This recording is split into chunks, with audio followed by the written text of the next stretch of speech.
पारा शिक्षकों की लगातार मांग जो है वो आप लोग सुनते हुए आ रहे हैं, क्योंकि हम लोग लगातार इनसे बातचीत कर रहे हैं। लेकिन आज की जो तस्वीरें हम आपको दिखा रहे हैं, एक तरफ काफ़ी तेज़ सुबह से बारिश हो रही है, लगातार रात से ही जो बारिश है वो हो रही है, और यहाँ पर ठीक विधानसभा से कुछ दूर पहले जो धरना स्थल है वहाँ पर ये तमाम टेट पारा शिक्षक जो है वो यहाँ पर अनशन पर बैठे हैं, भूख हड़ताल में बैठे हुए हैं।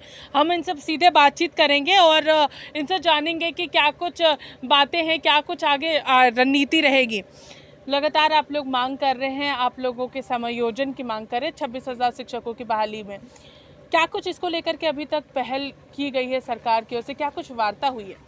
देखिए, हम लोग का जो 50,000 मतलब आरक्षित सीट था 50%, तो अभी 26,000 का वैकेंसी आई है, जिसमें 13,000 हमारे लिए है। तो 13,000 सीट पे हम लोग चाह रहे हैं कि सरकार हमको समायोजन करे, क्योंकि हम लोग योग्य हैं, पात्रता परीक्षा दे चुके हैं। अब सुपर टेट लेने की जो प्लानिंग बना रही है सरकार, सहायक आचार्य नियुक्ति नियमावली, इसका हम लोग घोर विरोध करते हैं, क्योंकि इसमें त्रुटि ही त्रुटि है। 135 पेज का जो विज्ञापन आया, उसमें देखिएगा कि 10 साल बाद हम लोग सहायक शिक्षक बनेंगे, ऊपर से 9 घंटा का एग्ज़ाम देंगे, उसके बाद भी मतलब अभी उम्र हमारा अंतिम पड़ाव पे है। जो जितने भी साथी हैं सभी 50+ है, कोई 45+ है, मतलब 40 से एभव है। तो ये 20 साल तक हम अपने विद्यालय में कार्यरत रहे, उसके बाद इतना टफ एग्ज़ाम देना हमारे लिए अभी संभव नहीं है। हम बच्चों को अपने विद्यालय में पढ़ाएंगे, और हमें क्या मिला? साक्षरता दर देखिए, पहले अगर हम 20 साल पीछे जाते हैं तो साक्षरता दर काफ़ी कम थी। कहीं ना कहीं हम लोग झारखंड को साक्षरता दर में ऊंचा ले जाने का काम किया अपने विद्यालयों में। जहां हमारे विद्यालय में पहले आज से 20 साल पहले देखिएगा तो गाय बैल को बांधा जाता था, छत के ऊपर एकदम घास उगता था। एक एक बच्चे को गांव से ला के, घर से ला के, जो बच्चे खेलते थे, घूमते थे, उनको ला के आज मेहनत की, आज हमारे द्वारा पढ़ाए हुए बच्चे अच्छे जॉब कर रहे हैं। और जो उनको शिक्षा दिए गुरु, हम लोग गुरु हैं, लेकिन आज हम लोग का स्थिति इस महंगाई के दौर में सरकार जो है कुछ दिन पहले सोशल मीडिया में आया था कि नहीं, विधायक लोग का जो है वेतन बढ़ा दिया गया है। तो विधायकों के लिए वेतन बढ़ गया, लेकिन जो हम लोग शिक्षक हैं उनके लिए घट गया। उनको एक सवाल है, लगातार कुछ लोग ये सवाल पूछ रहे हैं कि आखिर परीक्षा देने में क्या परेशानी है। ये कई सारे लोगों का जो कुछ लोग कमेंट्स भी करते हैं हम लोगों को कि आखिर परीक्षा देने में क्या परेशानी है। कई लोग भी बोलते हैं कि परीक्षा दीजिए और हम लोगों को और अच्छे टीचर्स जो हैं वो हम लोगों को मिलेंगे, तो परीक्षा देने में क्या परेशानी है? हम लोग का जो टेट एग्ज़ाम हुआ वो 2012 की नियुक्ति नियमावली के तहत हुआ। उस समय कहीं ये ऐसा वर्णित नहीं था कि आपको फिर से एग्ज़ाम देना पड़ेगा। 2016 में भी टेट की एग्ज़ाम हुई, उसका है मेरे पास, दिनांक पत्रांक दिखाएंगे, लेटर जारी हुआ है। उसमें कहीं नहीं है कि एक एग्ज़ाम से आपको गुजरना पड़ेगा। प्लस जो हमको सर्टिफिकेट टेट का मिला है उसमें लिखा हुआ है असिस्टेंट टीचर। जब जैक हमको जारी की सर्टिफिकेट असिस्टेंट टीचर का, तो सहायक आचार्य हम क्यों बनेंगे? अब पूर्व में भी काउंसलिंग हुआ था, मेरिट लिस्ट पे हुआ था, और अभी हम एग्ज़ाम क्यों दें? जी सर, सवाल रहेगा, आप लोग काफ़ी दिनों से यहाँ पर अनशन पर हैं और अपनी मांगों को रख रहे हैं। मुख्यमंत्री से भी वार्ता हुई है, कल जिस तरीके से एक प्रतिनिधिमंडल जाकर के मुख्यमंत्री से मुलाकात किए, एक आश्वासन जो है वो मुख्यमंत्री के द्वारा दिया गया कि आप लोगों की मांगे हमारे पास है, हम लोग उसको देख रहे हैं। देखिए, हम लोग आश्वासन पर आश्वासन झेलना हम लोग को आदत हो गया है, लेकिन माननीय मुख्यमंत्री जी और मुख्य सचिव से जो वार्ता हुई है, हम लोग निरंतर रूप से उनका पालन करेंगे। और अभी भी हम लोग जो अनशन पर बैठे हुए हैं, ये हमारा कार्यक्रम चालू रहेगा। आगामी कार्यक्रम हम लोग 1 सप्ताह के अंदर प्रदेश कमेटी का बैठक करेंगे, और बैठक करने के उपरांत जो प्रदेश कमेटी निर्णय लेगी, आगे का आंदोलन हम लोग और पुरजोर तरीके से करेंगे, जिसमें जो सरकार जो गलत निर्णय ली है उसका हम लोग पुरजोर विरोध करेंगे, और हम अपना हक अधिकार वेतनमान को लेके रहेंगे। एक सवाल आ रहा है कि लगातार आप लोग अपनी आवाज़ को बुलंद कर रहे हैं, लेकिन जब तक आप लोग आइएगा, तमाम निर्णय जो करिएगा, उसके बाद फिर कब होगा? क्योंकि तब तक विधानसभा सत्र खत्म हो जाएगा। उसके बाद फिर जो अभी लेटर है और उससे भी आप लोग जो फॉर्म आए हुए हैं वो भी भरते भरते ख़त्म हो जाएगा, टाइम पीरियड ख़त्म हो जाएगा, तो फिर कैसे होगा? आप लोगों की मांग कैसे पूरी होगी?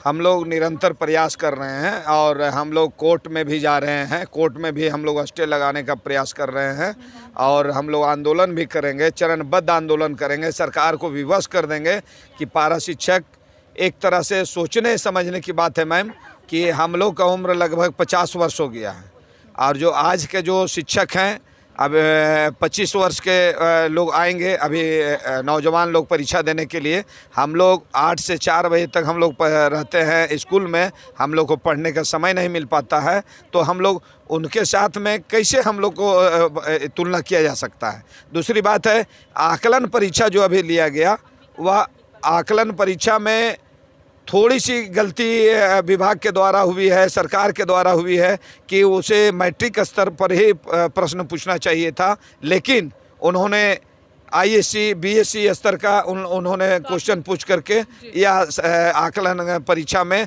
पारा शिक्षकों के साथ घोर अन्याय किया है। ऐसा अन्याय हम लोग नहीं होने देंगे। तो 26,000 शिक्षकों की जो बहाली आई है उसे रद्द कराने के लिए आप लोग कोर्ट जाइएगा? निश्चित रूप से कोर्ट गए हैं और कोर्ट जाएंगे।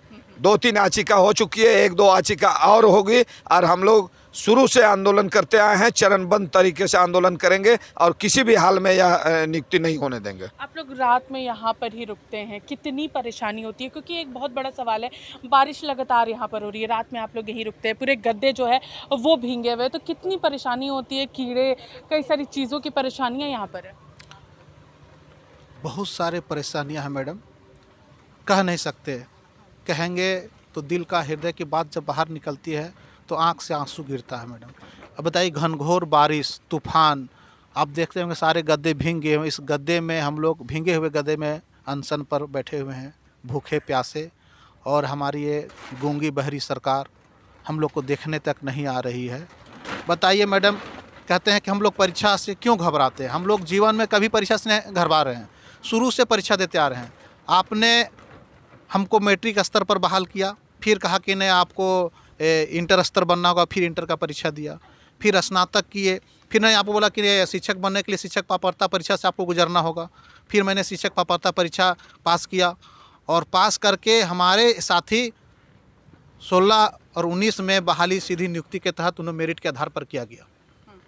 और 2016 में जब टेट हुई तो 2016 जो टेट जो अभ्यर्थी जितने भी हैं, या पारा हो या गैर पारा हो, उनको एक भी मौका नहीं मिला सीधी नियुक्ति में। और उसके बाद तुरंत अब माननीय मुख्यमंत्री जी और सचिव के महोदय के द्वारा अभी तुरंत जो सहायक आचार्य नियुक्ति विज्ञप्ति जारी हुआ है। बताइए मैडम, हमें परीक्षा ली जाती है सहायक शिक्षक बनने के लिए, प्रारंभिक परीक्षा हमने दिया, उनको तो प्रारंभिक परीक्षा वो मान रही, लेकिन मैं प्रारंभिक परीक्षा नहीं मानता, उसमें मुख्य और प्रारंभिक परीक्षा कहीं जिक्र नहीं था, नियुक्ति नहीं मानी 2012 में। तो उसके आधार पर हम टेट परीक्षा दिए, उसके आधार पर लोग शिक्षक बन करके 4246 से पे ग्रेड लेकर के अभी विद्यालय में हैं। और वही विद्यालय में हम भी हैं, और जितना से काम वो करते उतना हम भी काम करते हैं। हम भी विद्यालय का यहाँ तक कहिए कि हम लोग संचालन कर रहे हैं, प्रधानाध्यापक हैं, और हमें सरकार के जितने भी कार्य होता है हमको मजिस्ट्रेट तक बनाया जाता है। और जब हमें वेतनमान देने की बात आती है तो कहती है कि ना आप अयोग्य हैं। तो बताइए, हम अयोग्य हैं तो आज 20 साल से विभाग में हमसे अगर शिक्षक के रूप में सेवा ले रहे हैं, तो वैसे ननिहालों को के साथ सरकार खिलवाड़ कर रही है। हम अयोग्य हैं तो हम अयोग्य बना रहे हैं बच्चे को, हैं? तो बताइए 20 साल से आप उस बच्चे के साथ, तो भविष्य के साथ आप खिलवाड़ कर रहे हैं, तो हमको उसी समय आप हटा देते हैं, आप योग्य शिक्षक लेते हैं। और सरकार के जितने भी अहारता होता है, भारत सरकार का हो या झारखंड सरकार का अहारता हो, सारी अहारता मैंने प्राप्त कर करके आज मैं अनशन पर बैठा हूँ मैडम। और ये तकलीफ, दिल से रोने का मन करता है मैडम कि हम लोग पानी में यहाँ बरस रहा है और हम लोग को देखने वाला कोई नहीं आ रहा। बताइए, सारा अहारता हम लोग, बाल बच्चा घर में पड़ा हुआ, बरसात में पानी, बूढ़े माँ बाप की सेवा कौन करता होगा? हम लोग घर का इकलौता आदमी है और यहाँ हम लोग पानी में पड़े हुए हैं। क्या हम लोग सारा अहारता रखते हुए क्या हम लोग शिक्षक नहीं बन सकते? अयोग्य है तो अयोग्य है तो हम लोग को बर्खास्त कर दीजिए मैडम। हम लोग ये पढ़ता ना जिंदगी अब नहीं बर्दाश्त करने का मन करता है मैडम। एक ही विद्यालय में 2 तरह का शिक्षक, और हम लोग पूरा विद्यालय को संभाले हुए मैडम। दिल से रोने का मन कहाँ बोल लगता है कि आत्मदाह कर लेंगे जैसा सरकार का नियम है। या नियम क्या आधार है? या यही नियम है सरकार हमें बना रही है?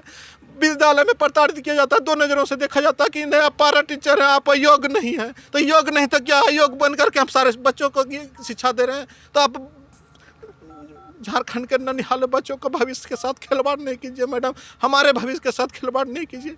मैं सरकार से अनुरोध करता हूँ कि हमारे जो जायज़ मांग है, हम आहारता रखते हैं तो हमको बनाइए, ना तो हमको बर्खास्त कर दिए। इससे ज़्यादा बोलने के मेरे पास शक्ति नहीं है मैडम। तो आप यहाँ पर साफ तौर पर देख सकते हैं कि अपनी मन की बात इन्होंने हम लोगों के साथ ज़रूर रखी, अपना दुख जो है वो यहाँ पर इन लोगों ने व्यक्त किया है। आप देख सकते हैं कि यहाँ पर किस तरीके से तमाम लोग इस बारिश में यहाँ पर बैठे हुए हैं अपनी मांगों को लेकर के, और पूरी तस्वीर यहाँ पर आप देख रहे हैं। मुख्यमंत्री से मुलाकात भी हुई पिछले दिनों और उनके द्वारा भी आश्वासन ही दिया गया, लेकिन इनका कहना है कि अगर हम अयोग्य हैं तो हम लोगों को उस वर्ष ही हटा देना चाहिए था, ना कि अब तक हम लोगों को लेकर के चलना चाहिए था।